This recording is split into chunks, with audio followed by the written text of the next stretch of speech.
محرم کا روزہ رکھنا مسنون ہے، ساتھ 11 کا یا 9 کا شامل کر لیا جائے۔ حضور جب تشریف لائے مدینہ المنورہ میں تو حضور نے دیکھا کہ یہود روزہ رکھتے تھے، تو پوچھا تم روزہ کیوں رکھتے ہو؟ تو انہوں نے کہا کہ حضرت موسیٰ علیہ السلام کو قبطیوں سے اس دن نجات ملی تھی، تو فرمایا حضرت موسیٰ علیہ السلام کا حق ہمارے اوپر زیادہ ہے، تو حضور نے روزہ رکھا اور پھر فرمایا کہ اگلے سال اللہ نے چاہا تو ہم ساتھ ایک روزہ اور شامل کریں گے تاکہ ان سے مشابہت نہ ہو جائے۔ عددی مشابہت سے بھی بچنے کے لیے حضور نے کہا کہ ہم 2 رکھیں گے۔ تو روزہ اگر عاشورے کا رکھنا چاہیں تو اس کے لیے سنت یہ ہے کہ ساتھ یا 9 کا شامل کریں یا 11 کا شامل کریں۔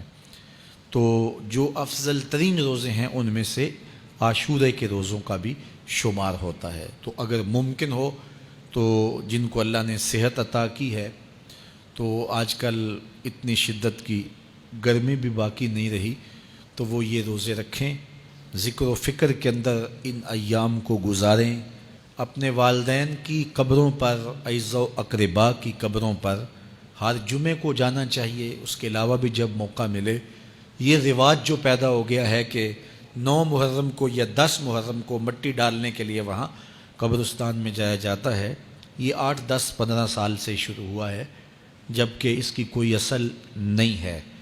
تو اگر آپ روٹین سے جاتے ہیں تو آپ کو ہر جمعے کو جانا چاہیے والدین کی قبروں پر، اور وہاں جا کے ہر جمعے کو سورہ یاسین کی تلاوت کرنی چاہیے۔ تو سال کے بعد صرف 10 محرم کو یا 9 محرم کو جانا، یہ بہرحال اس دور کی ایجاد ہے، یہ کوئی مسنون نہیں ہے اور یہ کوئی سنت نہیں ہے۔ تو روٹین سے اگر کوئی جانے والا ہے تو چلا جاتا ہے تو کوئی حرج نہیں ہے۔ تو باقی یہ بڑے اشرف ایام ہیں، بابرکت ایام ہیں، اور ان کو بہت ساری نسبتیں حاصل ہیں۔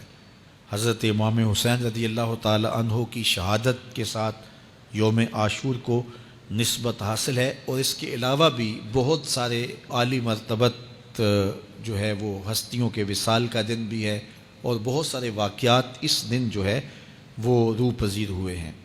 تو یہ اس لحاظ سے بہت ہی بابرکت اور جو ہے وہ مبارک یوم ہے۔ تو اس دن کو ذکر و فکر میں، عبادات میں بسر کیجئے گا، اور اپنی زندگی کی ایک ایک ساعت کو اللہ اور اس کے رسول کے نام پر لگا دینے کے جذبوں سے سرشار ہو کے زندگی گزاریے گا۔ حضرت امام پاک انہوں نے اپنی زندگی دین کے لیے قربان کر دی، تو یہ 10 محرم ہمیں سبق دیتا ہے، اور ہم اس دن عہد کرتے ہیں اگر انہوں نے اپنے بچے بھی قربان کر دیے اور اپنی اولادیں بھی بھوک اور پیاس میں قربان کر دیں، تو ہم بھی یہ عزم کریں اس دن کہ ہم اپنی ساری زندگی حضور کے نام لگائیں گے، حضور کے دین کے نام لگائیں گے۔